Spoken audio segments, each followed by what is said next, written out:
이 베드로에 관한 재미난 이야기 중에 하나가 있는데요.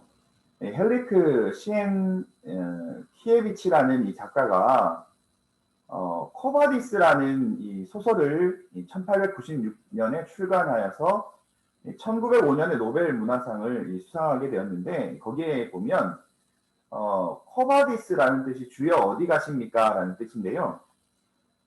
이 베드로가 당시에 이 핍박을 받을 그때에 제자들이 이 베드로에게 만류하죠. 스승님이 순교를 당하면 누가 교회를 지킬 수 있습니까? 그 얘기를 들은 이 베드로가 이 제자들의 이야기에 그래, 내가 순교를 당하는 것보다 내가 교회를 지키는 것이 낫겠다 생각하여서 로마 외곽을 그렇게 빠져나가고 있었습니다. 그런데 이 베드로가 볼 때에 예수님이 로마를 향하여서 달려가시는 모습을 보게 돼요. 그때 이제 이 베드로가 주님을 보고 코바디스, 주여 어디 가십니까? 라고 주님을 불러 세우게 됩니다.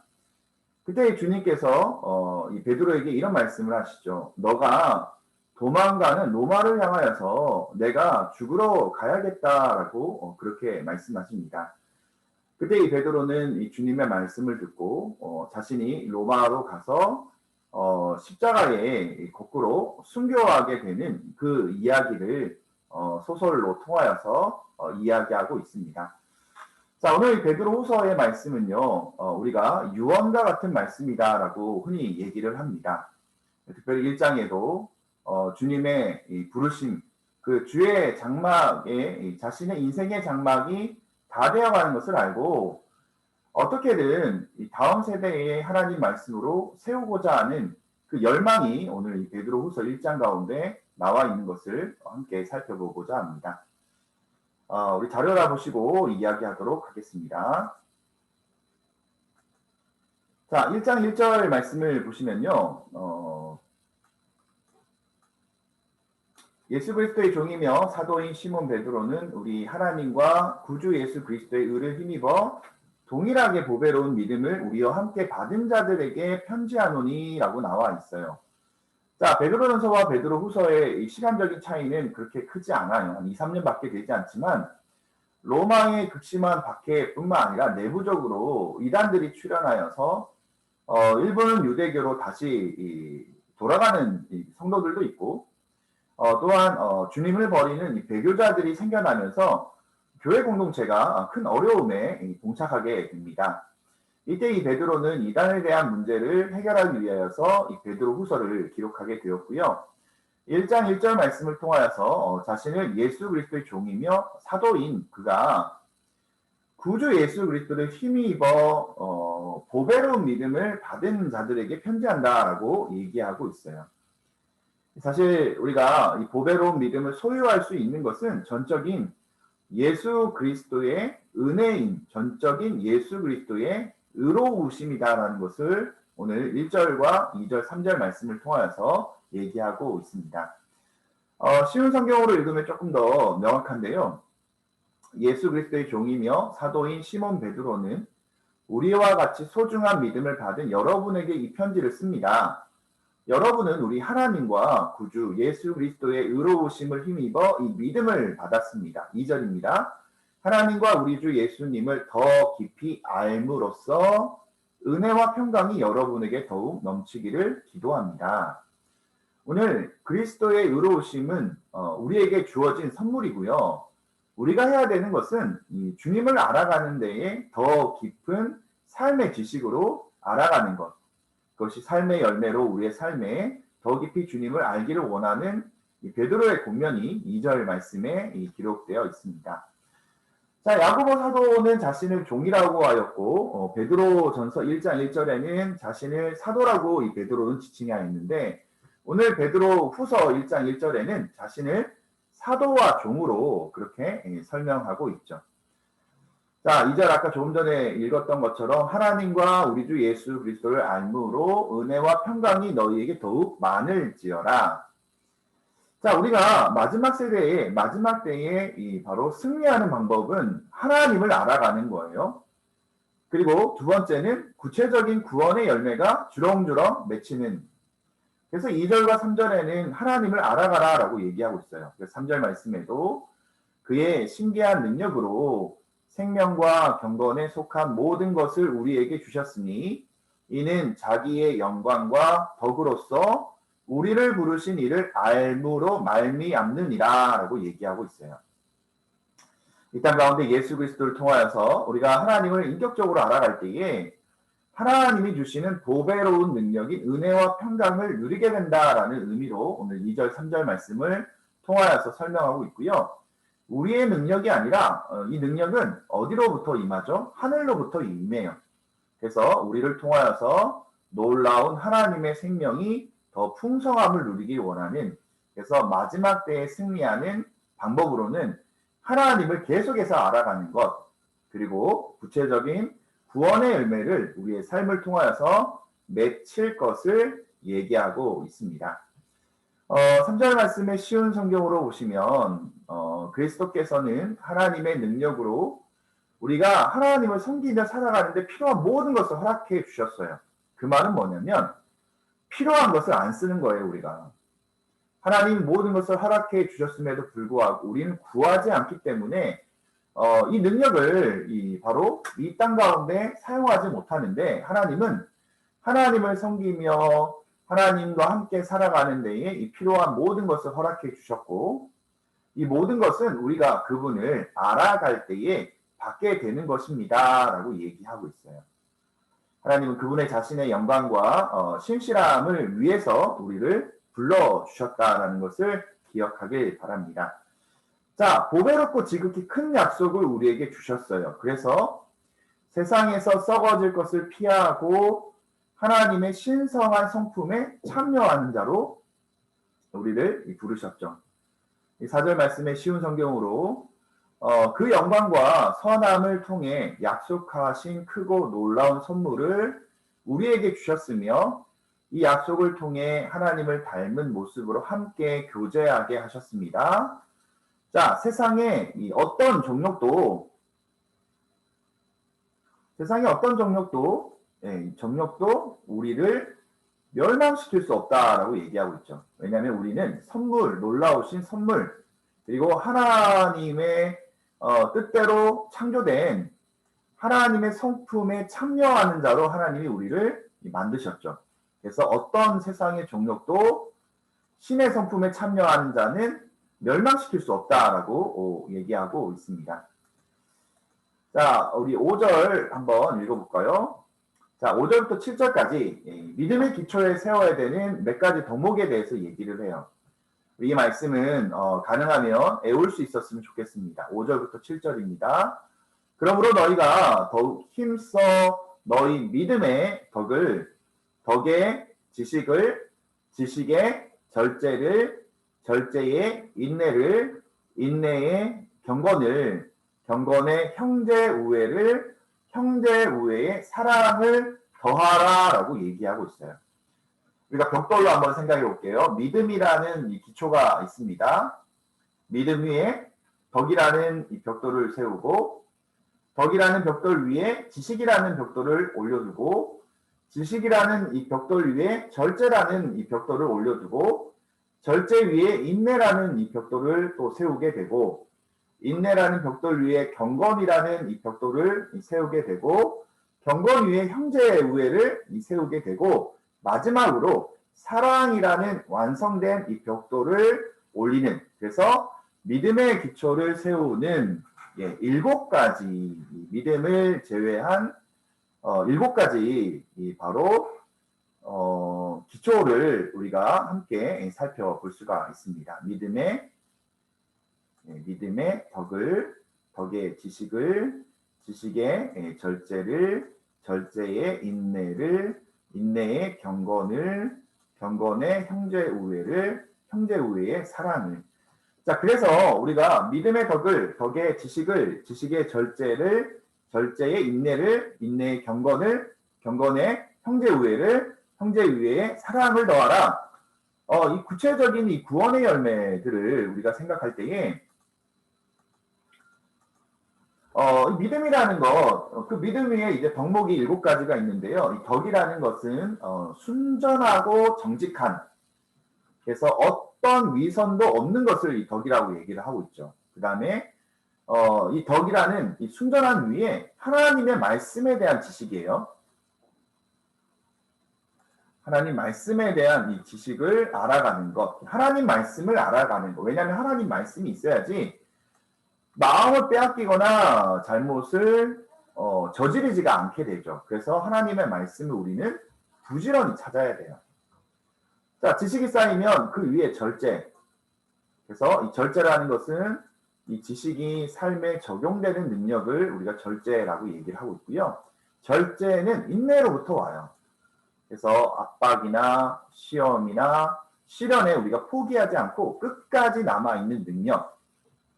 그래서 하나님의 말씀이 쌓이고 훈련되다 보니까 어려움을 참아내는 것. 하나님의 말씀이 쌓여서 절제가 생기고 절제를 통하여서 인내에 대한 모습이다라고 얘기하고 있어요. 인내의 훈련이 되면요. 그 이후로는 이 경건이라는 벽돌이 높이 쌓이게 돼요. 그래서 이 경건이라는 자체가 예수님 닮아가는 것, 예수님의 성품, 아까 조금 전에 신의 성품에 참여한다라고 얘기를 했죠. 네. 신의 성품에 참여하는 자. 그리고 이제 형제 우애, 바로 그리스도라면 어떻게 하실까? 예수님을 닮아갈 때에 예수님의 방식대로 우리들을 사람들을 대하는, 그래서 섬김의 삶이 마지막으로 주님의 사랑으로 완성되는 이 모습을 우리가 생각해 볼 수가 있습니다. 자, 8절, 9절. 이런 것이 너에게 있어 흡족한 것은 믿음의 토대에 쌓아가는 7가지 믿음의 기초죠. 하룻밤에 쌓여지는 것도 아니죠. 하룻밤에 완전하게 성숙시킬 수는 없지만 점점 성숙해져서 날마다 덕과 지식과 절제와 인내와 경건과 형제 우애와 사랑 안에서 더욱 자라가는 이러한 것들이 우리가 예수 그리스도를 알기에 게으르지 않게 한대요. 그래서 열매 없는 자가 되지 않게 우리를 도와준대요. 그런데 만약에 이런 것이 없는 자는 맹인이에요. 멀리 보지 못하고 옛죄가 깨끗하게 된 것도 알지 못하는 맹인이 되면 안 된다라는 이야기를 하고 있습니다. 쉬운 성경으로 한번 보시면 이 모든 것이 여러분의 삶 가운데서 자라난다면, 믿음의 7가지 기초가 자라난다면 우리를 유익하고 쓸모있는 사람으로 만들어준다죠. 예수 그리스도를 아는 지식이 우리의 삶을 풍성하게 해줄 것입니다. 이런 것을 갖추지 못한 사람은 마음 못 보는 사람과 같대요. 그래서 과거의 더러운 죄도부터 깨끗함을 받은 사실도 잃어버린 사람이 된다라고 얘기하고 있습니다. 자, 10절, 11절. 그러므로 형제들아 더욱 힘써 너희 부르심과 택하심을 굳게 하라.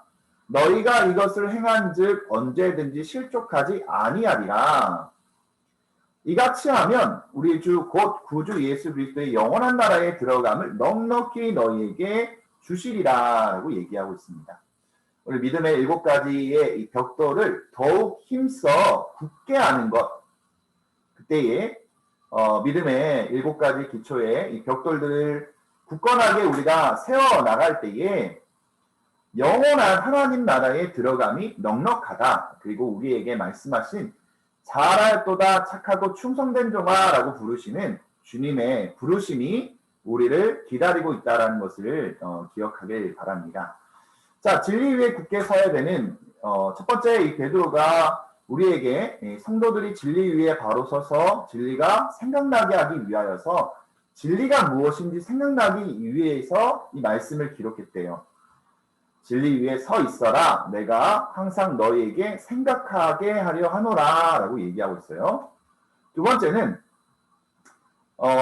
베드로와 장막이 벗어날 것이 임박한 줄을 알았어요.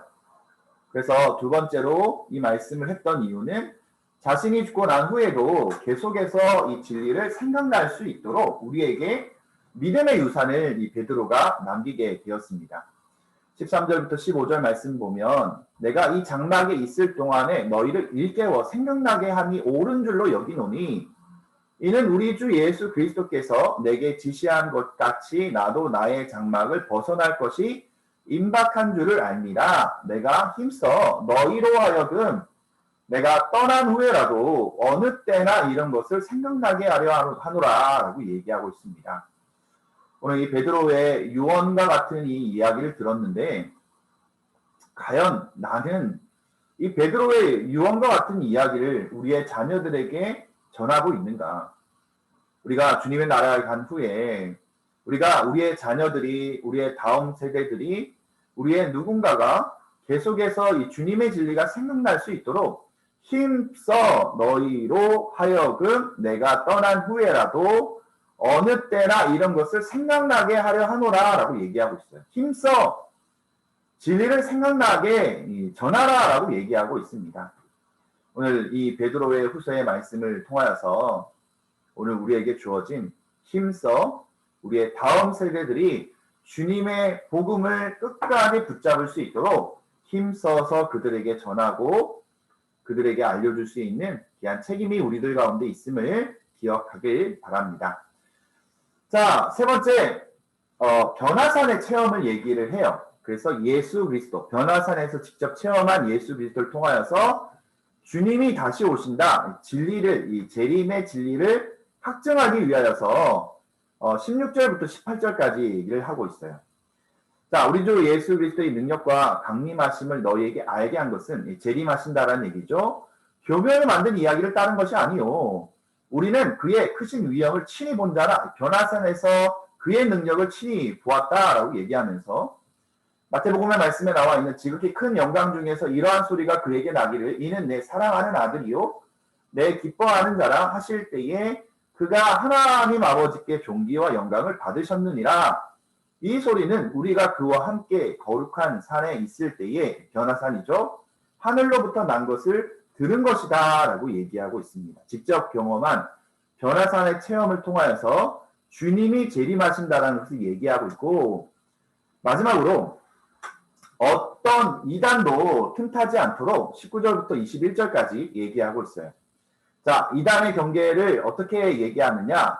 우리에게는 확실한 예언의 말씀이 있다. 하나님 말씀이 있다. 어두운 데를 비추는 등불과 같으니 날이 새어 색별이 너희 마음에 떠오르기까지 너희가 이것을 주의하는 것이 오늘이다. 이단의 이 경고를 이단이 들어와서 슬그머니 이들 가운데 말씀이 아닌 다른 것들을 전하는 것에 대해서 확실한 예언의 말씀, 이 성경의 말씀을 잊지 말아라 라고 오늘 그래서 진리 위에 굳게 서라 라고 얘기하고 있죠.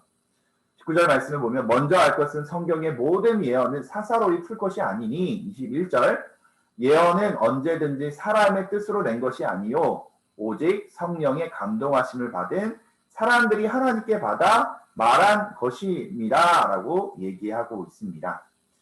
자신이 직접 전해들은 그 예수님의 변화산의 체험을 통하여서 확실한 하나님의 말씀, 성경의 모든 말씀은 우리가 임의적으로 사사로이 풀 것이 아니라 오직 성령의 감동하심을 받은 하나님의 말씀의 사람들이 하나님께 받아 말씀한 것이기 때문에 이 말씀을 우리가 무언가 우리에 맞게 입맛에 맞게 해석하거나 입맛에 맞게 설교하는 그 이단들의 어떤 이야기에 경계하고 주의하라라고 오늘 우리에게 얘기하고 있는 것을 볼 수가 있습니다.